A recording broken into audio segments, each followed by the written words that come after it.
Good evening and जय हिंद बच्चों ये देखिए फोर्थ मॉडल पेपर है जिसका मैं आंसर्स बताने जा रहा हूँ। इसके पहले मैंने बच्चों साइंस का बता दिया है, विज्ञान का बता दिया है। आज मैं सोशल साइंस का या सामाजिक अध्ययन का बताने जा रहा हूँ। और बच्चों एक और चीज़ है, कई बच्चे डिमांड कर रहे हैं कि सर पीडीएफ चाहिए, तो पीडीएफ आप डिस्क्रिप्शन में चले जाइएगा। वीडियो के नीचे जो डिस्क्रिप्शन बना रहता है उसके नीचे आपको कमेंट वाले सेक्शन में इसका पीडीएफ मिल जाएगा, आप उसको डाउनलोड कर लीजिएगा। ठीक है, अभी तो मैं देखिए इन्हीं प्रश्नों को बता रहा हूँ। आप क्या करेंगे कि मैथ के प्रश्नों को, ठीक है, ये जो पहले 1 से लेकर 90 तक, ठीक है, और इसके बाद गणित के मैथ के प्रश्नों को भी आप अलग से हल कर लीजिएगा। और जिस भी सवाल में प्रॉब्लम हो आप कमेंट सेक्शन में जरूर लिखिएगा कि सर ये प्रश्न नहीं आ रहा है, तो उसको मैं उसको अलग से बच्चों अच्छे से समझा दूंगा। ठीक है बच्चों, अब आइए आज का वीडियो स्टार्ट करते हैं। पहला क्वेश्चन है बच्चों आज का जो सामाजिक अध्ययन का है, भारत में सुप्रीम कोर्ट की स्थापना कब की गई थी? तो बच्चों देखिए डेट्स आपको दिख रहे होंगे। तो इसकी स्थापना की गई थी 1774 में, 1774 में। क्वेश्चन 127, फोर्ट विलियम कॉलेज की स्थापना कहाँ की गई थी? तो फोर्ट विलियम कॉलेज की स्थापना बच्चों कोलकाता में की गई थी। ठीक है, अब क्वेश्चन नंबर 128, एशियाटिक सोसाइटी नामक संस्थान की स्थापना किसने की थी? तो ये देखिए बच्चों विलियम जोन्स ने की थी। क्वेश्चन 129, लखनऊ पर अंग्रेजों का आधिपत्य हो जाने के बाद बेगम हजरत महल कहाँ चली गई थी? तो बेगम हजरत महल बच्चों नेपाल चली गई थी। ठीक है, क्वेश्चन 130, जैन धर्म के संस्थापक एवं प्रथम तीर्थकार महापुरुष कौन थे? तो ये बच्चों थे ऋषभदेव। ठीक है, आखिरी जो थे वो महावीर स्वामी थे, याद रखिएगा।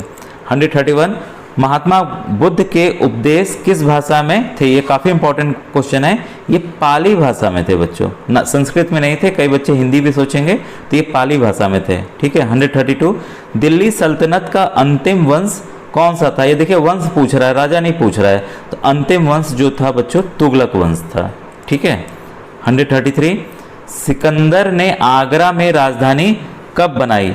तो सिकंदर ने आगरा में राजधानी जो है वो बनाई आपकी सन 1504 ईस्वी को। 134, दिल्ली सल्तनत का कौन सा शासक गुलरुखी उपनाम से कविता लिखता था? तो सिकंदर लोदी जो है वो कविता बच्चों गुलरुखी नाम से लिखता था। 135, भारत में अंग्रेजों का अंतिम गवर्नर जनरल कौन था? तो अंतिम गवर्नर जनरल आपके लॉर्ड कैनिंग थे।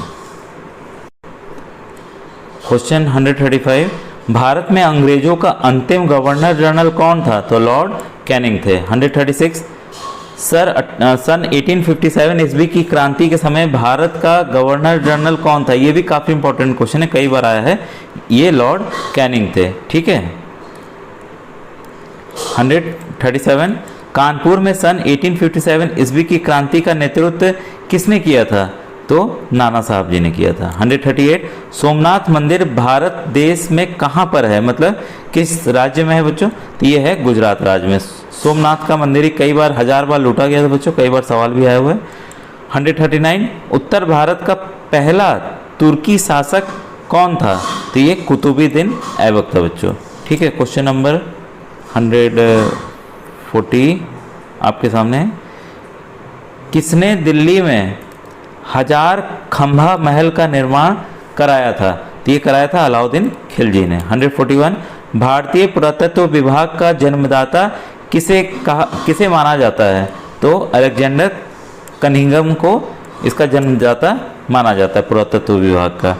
फिर 147 है, इब्न बतूता ने अपनी किस पुस्तक में भारत यात्रा का वर्णन किया है? तो ये रहला, उसकी जो किताब का नाम है रहला, उसमें इब्न बतूता ने भारत यात्रा का विवरण दिया है। 143, साखी सबद रमैनी किसकी रचनाएं हैं? तो ये बच्चों पिछली बार में मैंने बताया था, ये कबीरदास जी की रचनाएं हैं। 144, सौर परिवार के ऐसे ग्रह का नाम बताइए जहां जीवन है? तो आपको पता है जिस पे हम लोग खुद रहते हैं, पृथ्वी।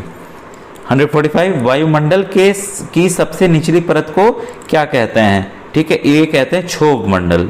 ठीक है, 146, वायुमंडल तथा पृथ्वी की उष्मा का प्रधान स्रोत क्या है? तो उष्मा का प्रधान स्रोत हमारे सूर्य है, सूर्य से ही तो रोशनी आती है।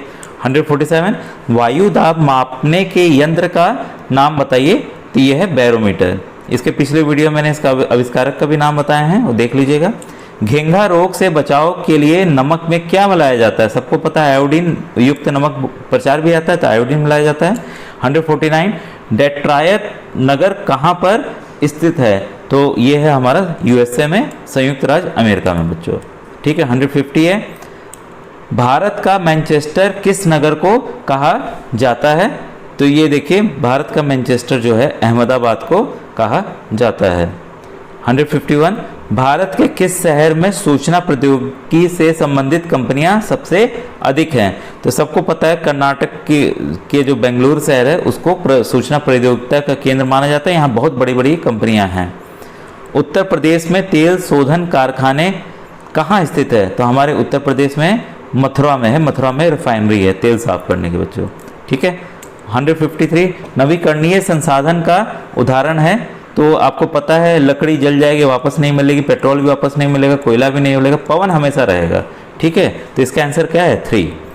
154 तरबूजे, खरबूजे, ककड़ी, सब्जियां आदि किस प्रकार के कृषि फसल में आती हैं?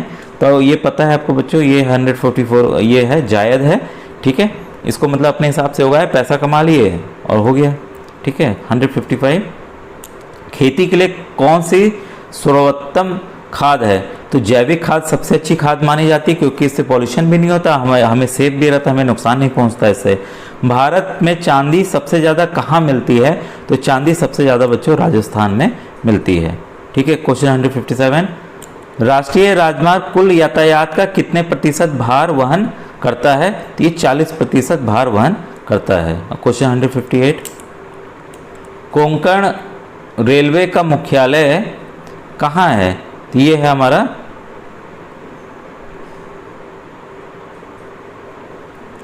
नवी मुंबई में।